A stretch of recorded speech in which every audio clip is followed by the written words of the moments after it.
Hello, Sod class. This is Baruch Fleischman, your lift manager, the T.K.E and elevator Kollel. But this class here is strictly for the Sod, for people who want to learn Sod, and they're capable of learning it in the original. We left off the last time that we looked at this. We're on page Lamed Ches in the Shaar haakudim, Lotus Chaim. So the last time we looked at this, we had a question. So we had separated the lights, the more refined light, from the thicker light, and the lights that were more refined went back to the Ak. So the purpose of this is in order to get shlemas, because they came out with only they were complete. Now they get completed and they come back. So now they're going to come back and they're going to be mashpia. This is the building up of the shefa that Hashem Yisbarach wants to bring to us. So now they're going to come back. If they go back and they're going to go into the kalim that they came from, they're going to nullify the kalim even more than they were originally nullified, or that is, they will all join together, and you won't have kalim anymore. Because this is what we're trying to do. We're trying to see what is the creation, how the Eibshter put together kalim. So the answer to that is that you have 10 aspects of spheros. They call them aspects. It's not even completely spheros yet, but the Rav uses the word sometimes to mean the same thing. But we have to understand these are not the spheros that we're going to be talking about when we speak in terms of where we're holding and what is bringing light to us. So what we have here is that the lights are coming back, but they don't all come back. There are 10 sets of lights, the refined light that went back into Pad Ak. But now only 9 of them come back. And this is the way that you have a misfit. So they have the light of Chochmah and the Kli of Keser. So therefore it's not going to nullify the Kli of Keser, because basically the Kli of Keser is stronger in its incipience, because the root of it is in a higher level than the light of Chochmah that's coming into us at a different level. Let's see what we say right now. We are on, actually, as I said, Lamed Ches, number Yud Tes. And the Rav writes, Vihine, Kol Eses Spheros Yatsu, all the 10 spheros come out. Avalo Yatsu Yachad Kulam, but they all don't come out together. Rak B'Techilu Yatsu Samalchus Hefech Ma'olam Anikudim Kamoshin Evoyer. So now what we're going to see, we haven't had an explanation of an Olam, which is called Nikudim, but it's very basic to the thinking of the Rav. So he says that they came for the Olam and the Gula Kamoshin Avar, as it's explained, but Makom Bez Hashem, it's explained at its place with God's help. They're going to explain over there what's happening in the Nikudim, but they don't all, when they come out together, instead, they come out with the lowest level comes out first. Well, Malchus Zu, this is also called Malchus. Yatzes Bebechinas Nevish Levad. So this Malchus, that's the first one. They come out in this order. Malchus. And after Malchus is going to come Yisod, then after going to come Yisod, it's going to come Hod, and that's and going backwards. This is called coming from the bottom to the top. So it's like Lamata Lamalo. Okay, Ki Ein Sphirish Ein Bachamisha Bechinos. It's another idea. It's an idea we haven't had before. Big one. It's a real big one. That there are 5 different types of lights. One is called Nefesh, one is called Ruach, that's number 2. Number 3 is called Neshama, number 4 is called Chaya, and number 5 is called Yechida K'Naida. He says this is not. When we pronounce this, Naranchi. And Naranchi represents the Oros. It means the panemius of all reality. Besides the interior to these Oros, which are called Naranchi, I've heard it pronounced Narnachi, but I'm not going that route. Just Naranchi. So this Naranchi, we're going to discuss it some. We're going to get into it a little bit. So this Naranchi represents the ultimate panemius of the connection that we have with the Ein Sof Baruch Hu. And after that is a point of is a point which the Sefer Yetzirah refers to, the point at infinity. Somehow all points come together. Okay, but there's nothing beyond it. So we're going to look at the Tiv a little bit, because it's really nice and rich. Now,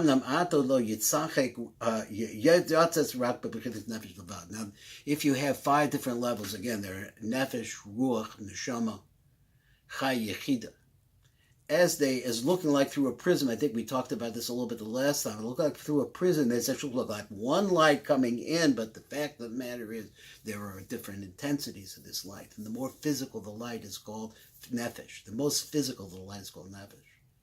And the most light, the most ethereal light, the light that is closest to nothing, is called yechida. And in between are gradations in this light. And the nature of this light is very, very important for us to get this as a fundamental fact. It's fact. Because much of what we know in Kabbalah is based on our text. If you're listening to Rabbi Mimran's shiurim, or if you have the book, so we're trying to connect to that light. This is the light of eternity. Now let's look and see what the Tiv says on number Yud Tes in the Tiv. We read light print only. Later on, we're going to explain there's an olam which is called Nekudim.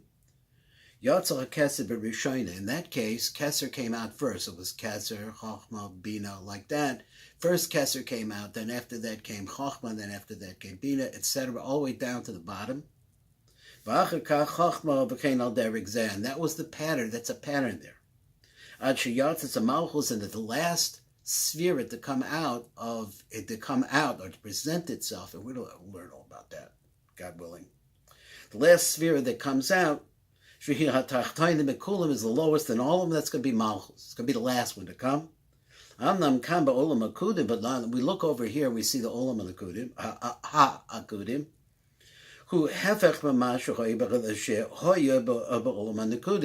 the opposite of what there was in the Olam Akudim. That's interesting that he said what there was, because actually Nekudim comes after Akudim. So Akudim is more panimi. More panimi. If you're having trouble grasping some of this, it's because there's not much here. But you have sort of like a hook to hang your hat on. The Rav is giving us a way for us to be able to come close to Hashem, because as we learn these things, as we hear the words, we just digest them. It's best that we're capable. We're all different in our abilities to be able to digest this.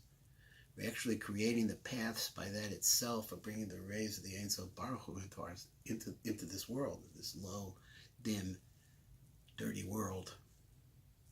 Because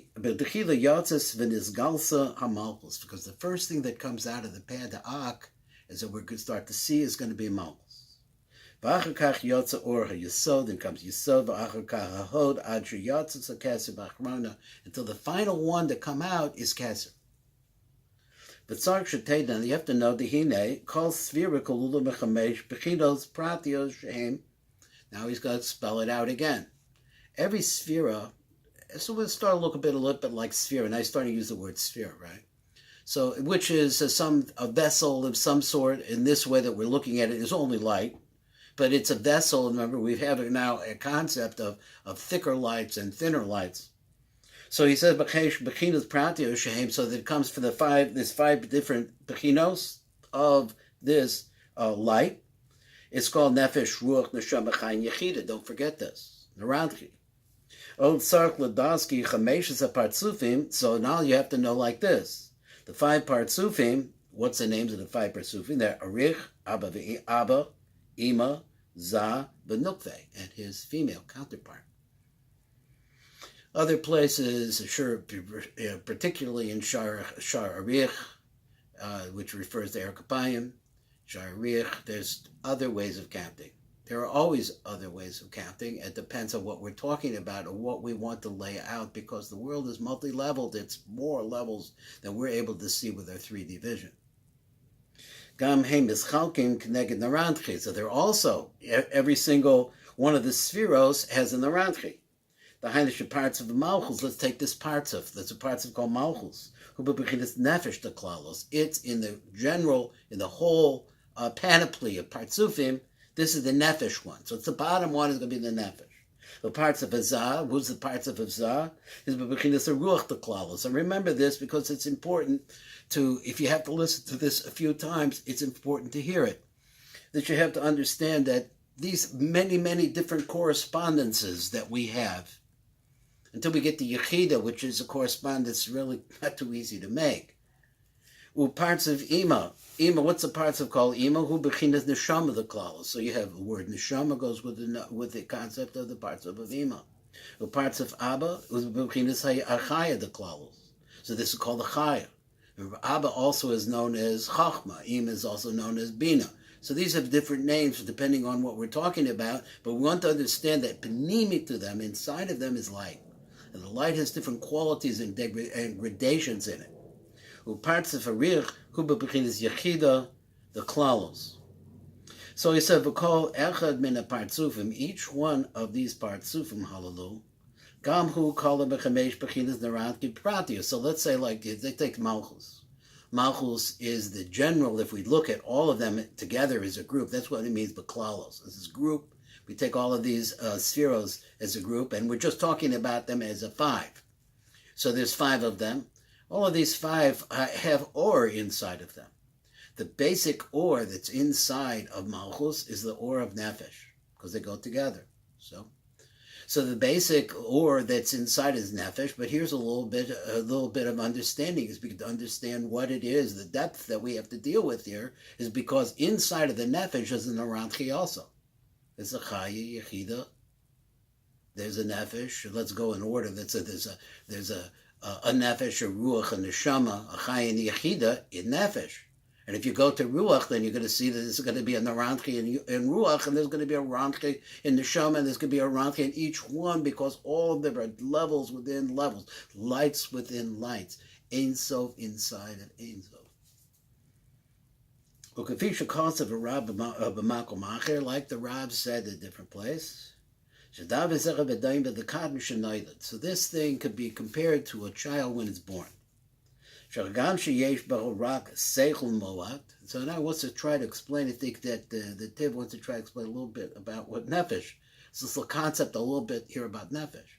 So when a child is born, there's a very minimal amount of seichel.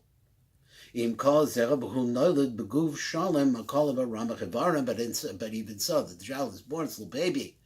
But it has all the 248 organs, v'shasa gedim, and it has all the necessary arrangement of arteries and ligaments and all the different tying and nerves and so on and so forth. All of that is there. So then as it starts to grow, the so then starts adding onto it different aspects that allow it to grow. Those we call these mochin. In other words, mochin could be a big word that we're going to use. But mochin really means brain matter, but it means a central core idea, like something on the inside, like marrow or spinal fluid or brain inside of your head. So it comes like this. When a child first comes out, it's an aspect of nefesh. But in that nefesh, there's an narantchi. And then after that, as the child grows, he gets another level of light. And it goes like that until the person is older, and he has all these different levels inside of him. Just thought to contemplate about what this actually is talking about. But now, when we're talking about the very first time that's going out, Shala'oras min ha'peh that are coming out of the mouth of Ak, Yotzes HaMalchus shehi parts of nefesh, the klalos, so the only one that comes out at the beginning when the lights start coming back out of the peh da'ak, only the parts of the nefesh is coming out. It's in the rantchi of a nefesh that's coming out. Below nizgalabo rak bechinas nefesh bilvad. So the only thing that Malchus can show you, because Malchus is the parts of that is tied to nefesh. It's just like Zah is the parts of that that's tied to ruach. And Ima is the parts of that is tied to neshama.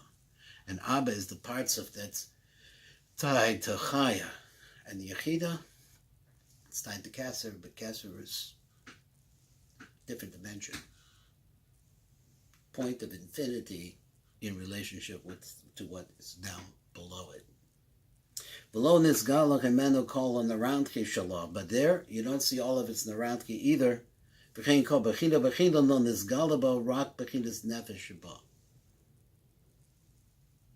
we're going to see that as all of the partsufim, or all the spheros rather, come out of the peh da'ak, they're all going to come out as only one thing, and that is a nefesh. It would be the nefesh of nefesh, it would be the nefesh of ruach, and the nefesh of neshama, and the nefesh of chai, and the nefesh of yechida. Okay, there's a little bit to think about right now. There's all building word practice and getting used to the words that the Rav uses, and being able to try to put together in your mind an image of some of this. And should God just help us, we're going to have drawings, we'll have different things that will help us in some way to understand relationships that are not three-dimensional. Thank you.